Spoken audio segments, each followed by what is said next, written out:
আলহামদুলিল্লাহ, আলহামদুলিল্লাহ, আলহামদুলিল্লাহ। আপনাদের সবার দোয়ায় আমি এসএসসি পরীক্ষায় পাশ করছি। ভালো একটা রেজাল্ট করতে পারছি। সবই আপনাদের দোয়ায়। তো এভাবেই যেন আমি সামনে এগিয়ে যেতে পারি, আরও ভালো করতে পারি। সবাই আমার জন্য দোয়া করবেন। তো আসসালামু আলাইকুম এভরিওয়ান, সবাই কেমন আছেন? আশা করি ভালো আছেন। তো প্রতিদিনের মতো আরেকটি নতুন ডেইলি ব্লগ নিয়ে আপনাদের কাছে চলে আসছি। তো আজকে সারাদিন কি করব সব আপনাদের সাথে শেয়ার করব। তো আজকে ভিডিওটা সকাল থেকে শুরু করলাম। আজকে যা করবো সব কিছুই দেখাবো সারাদিনে। তো সকালে নাস্তার জন্য রুটি বানিয়ে নিতেছি। আজকে বাসায় অনেক মেহমান আসছে।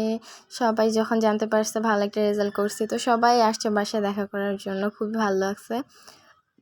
তো আজকে একটু বেশি করে রুটি বানিয়ে নিতেছি, যেহেতু সবাই আসছে তার জন্য। সবাই বাসায় আসলে খুব ভালোই লাগে, অনেক মজা করে সবাই মিলে, ভালোই লাগে।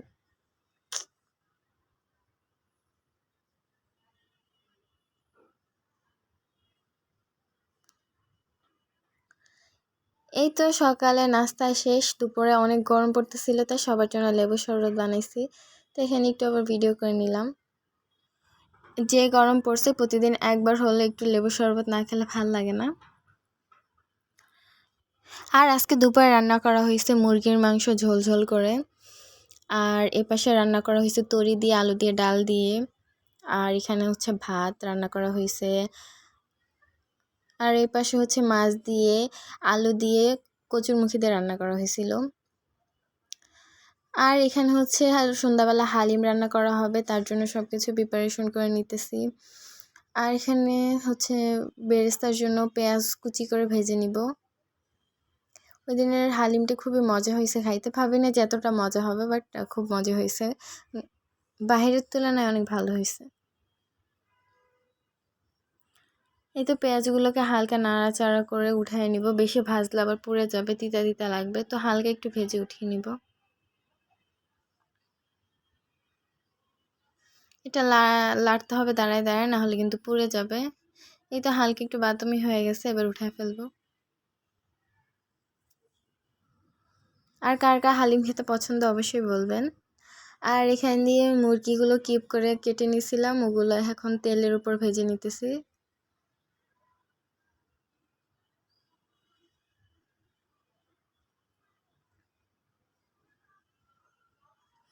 এখন এখানে হচ্ছে রসুন বাটা দিয়ে দিতেছে, আর দিতেছে আদা বাটা।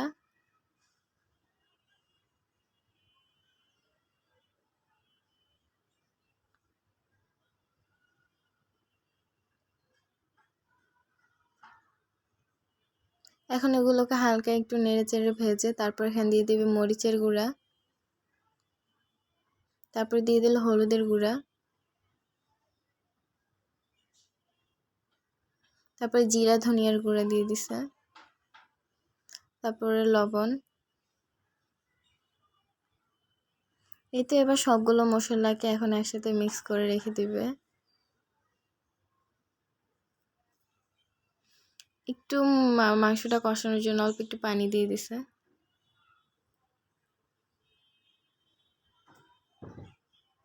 তারপর হালকা একটু নেড়ে চেড়ে মাংসটা কষানোর জন্য রেখে দিবে।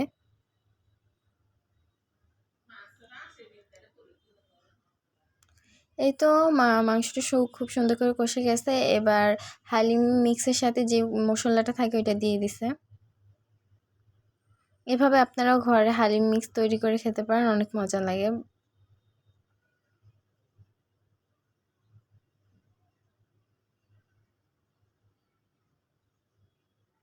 এই তো আর এখান দিয়ে এলাচ, তেজপাতা আর দারচিনি ধুয়ে দিয়ে দিতেছে।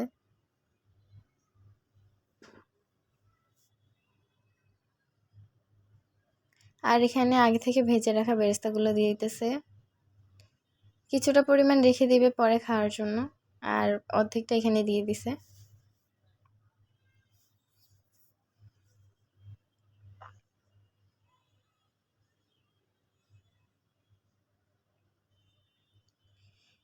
এই তো এখানে মশলাটা সবগুলো ভালো করে কষানো হয়ে গেছে। এবার আগে থেকে হালিম মিক্স গরম পানি দিয়ে ভিজিয়ে রাখা ছিল, ওগুলো দিয়ে দিতেছে। দিয়ে এখন ভালো করে নেড়ে চেড়ে পানি দিয়ে দিবে। আর এই 1 প্যাকেট হালিম মিক্স আপনারা কমপক্ষে 5 থেকে 6 জন খুব সুন্দর করে খেতে পারবেন।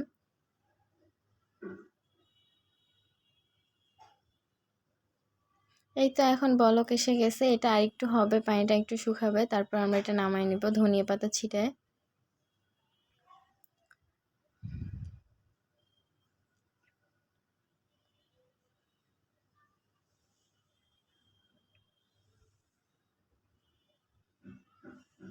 এই তো হালিমটা প্রায় হয়ে আসছে, এবার নামিয়ে নিয়ে এটার উপর ধনিয়া পাতা ছিটিয়ে দিতেছি। লাস্টে ধনিয়া পাতা দিলে খুব ভালো সুন্দর একটা গ্রান আসে। এবার ধনিয়া পাতাটা দিয়ে হালকা একটু নেড়েচেড়ে উঠাই নিব।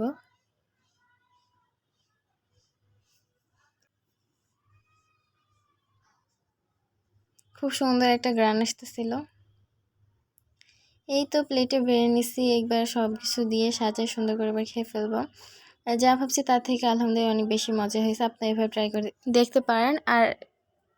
আর এতক্ষণ সম্পূর্ণ ভিডিওটা দেখার জন্য সবাইকে অসংখ্য অসংখ্য ধন্যবাদ। Thanks for watching my video. সবাই ভালো থাকবেন। আসসালামু আলাইকুম। আর আমার নতুন নতুন ভিডিও পেতে সবাই চ্যানেলটাকে সাবস্ক্রাইব করে রাখবেন।